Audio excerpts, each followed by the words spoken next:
Jack Brooks here, and now that all the LEGO Comic Con sets have been revealed, I thought I'd do a full thoughts video on all the sets in the wave. So there's been a Solo the Star Wars Story one, an Aquaman one, an Ant-Man and the Wasp one, a Sheriff Deadpool minifigure, the Black Lightning minifigure, and then finally there was the the Apocalypse Muni Kitty. So it started off with the Solo Star Wars Story one.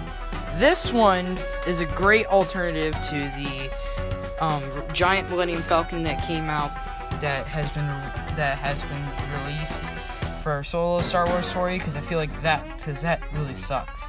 But this will be a cheap, easy way to get that new version of Han Solo, which I think is a really good version.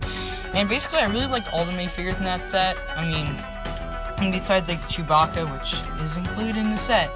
But like the other three regular builds, I do like the box design of these, how they're like a VHS, oddly enough. And yeah, that's really all I have to say for the set. I mean, it's just basically just a cockpit of that version of Millennium Falcon. But I don't really like the white color scheme. I really just like the regular Millennium Falcon. And if you haven't seen my top 10 LEGO Star Wars set list, you know that one's really high on that list. But yeah, I wouldn't mind buying this, and I don't think people will be mad about this because there's really nothing exclusive about this except for the packaging. So this ends up being like $200 on eBay or whatever it is.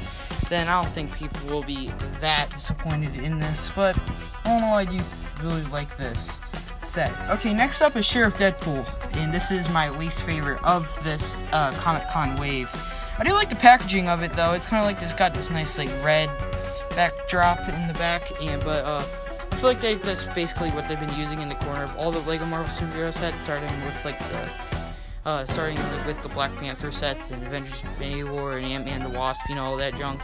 But I really just don't like this figure. I mean, I have the original 2012 version, and that one is so good. I really do like that.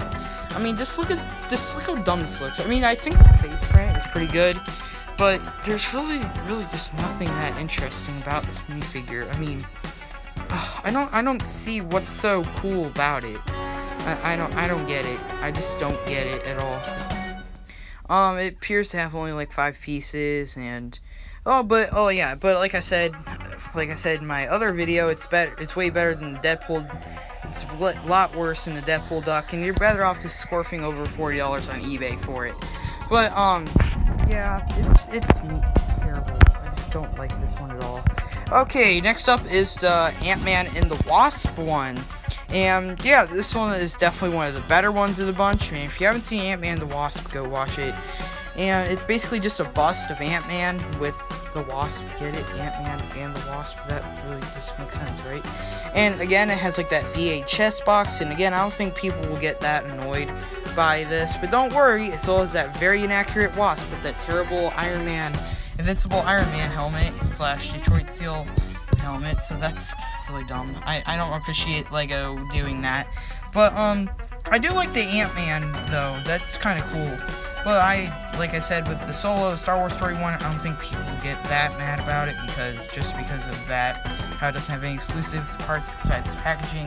But I don't like how they decide just like to keep the build accurate to the movie while they still have that very inaccurate minifigure.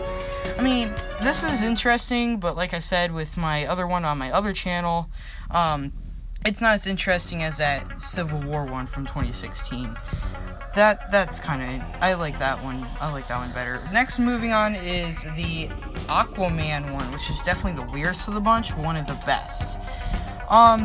It's definitely got some very intriguing builds, and again, it has that VHS box, which again, I don't think people will be that mad about because it doesn't have that much that's really that bad about it besides the packaging, because that's the only thing that's exclusive is packaging. And taking a look at everything, this actually is a pretty weird build. It definitely would fit in with that if you have like a little Atlantis setup, because I have that Lego I have like the Portal of Atlantis, so that would look cool with that.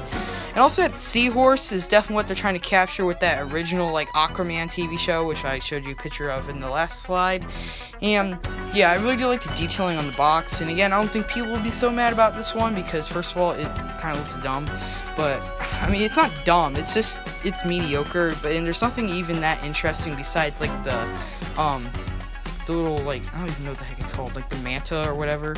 But yeah, I mean, the squid looks pretty interesting too. I'm glad we're getting that in here. And I mean, I think the hairpiece used on that one is what makes it exclusive, but I don't think that coloring is exclusive though. Although I do like this set, and if I can find for like only like $20, then I might buy it. But besides that, there's really just no point in it. Just wait a little bit.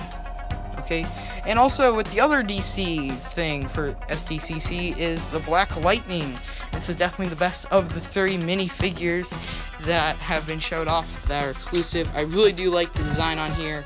It's kind of like with like the Vixen and Atom, how they just basically are just using like these CW shows with and just making Comic-Con minifigures. I really don't understand why they just don't make sets. Like, come on, Lego, just make them. I mean, I think the reason why they don't make them is because they're really not popular with kids. Even me, being almost a 13-year-old, I still don't watch that kind of junk. I don't even watch like Marvel shows, which I am very much interested in. Like Agents of S.H.I.E.L.D. really sucks. But the last one is the Lego Movie 2 Apocalypseburg Unikitty. Yes, I know, in my older video on my other channel, which I am done, I'm not making any more videos on it, called Apocalyptic Unikitty, but it's Apocalypseburg Unikitty. It's based off the Lego Movie 2, and it has 2 expressions. It has just like a regular face that's just like, but the other one's just like angry and just really cringy and just like it's really scary. But the reason why this one would be my favorite, but I'm sure she's going to be included with like another set with just regular expressions, kind of like the original Unikitty back from 2014's SDCC, where I don't know why they made that one. Like how I don't understand why they're making this one 2018 when the movie comes out in 2019, while the other one back in 2014 came out in 2014, while the movie came out in 2014. So I don't know. It's just my opinion though. But I do like the design of this, and don't forget, I really do like that tail piece. But like I said, they also made that like that Unit Cat set too. That's like $30 that they revealed the other day. So there's really no point in buying that. But I do like the packaging of this, except it looks weird how they just have like these pieces just laying in the boxes. I don't know, that looked weird to me. I don't know. So what do you guys think of all of these sets? I mean, this is definitely what I would say is the worst one is the Deadpool, and then my favorite is the Black Lightning, and then I would say my second favorite is probably the Solo one, and then it would be like Ant-Man the Wasp, and then it would be like the Aquaman one, and then Black Lightning, and then it would be Deadpool. So yeah, I really do like these sets, but what do you guys think? Leave your thoughts in comments below. I'll see you guys later. Peace out.